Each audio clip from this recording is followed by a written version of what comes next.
Bonjour à tous. Aujourd'hui, nous évoquons le cours numéro 31 qui s'intitule « La psychothérapie et la psychanalyse adaptées au groupe ». C'est vrai qu'à l'origine, lorsqu'on évoque la psychanalyse, l'idée reçue, c'est que ça ne s'applique qu'à une seule personne, que c'est une thérapie individuelle et que c'est difficilement réalisable lorsqu'on a affaire à un groupe. Alors, ce n'est pas tout à fait faux, à savoir que la pratique de la thérapie analytique est complètement modifiée si on a un groupe devant soi. Voilà. Par contre, l'objet de ce cours, c'est de montrer que les apports théoriques et même cliniques pour certains de la psychanalyse peuvent très bien être utilisés pour expliquer les phénomènes de groupe et même en thérapie de groupe, même si, encore une fois, le fonctionnement lui-même de la thérapie est différent. C'est-à-dire qu'effectivement, le modèle du fauteuil et du canapé, ben voilà, n'a plus cours puisqu'on a un groupe en face de soi.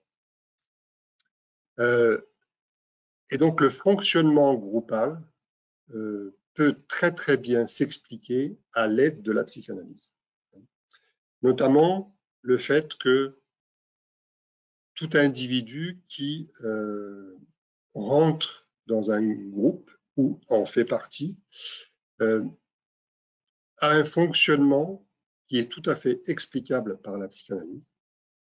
Pour faire simple, le groupe est l'équivalent de ce qu'on appelle, nous, dans notre langage, le moi idéal, c'est-à-dire le moment privilégié du développement de l'enfant où il est le plus fusionnel possible avec sa mère.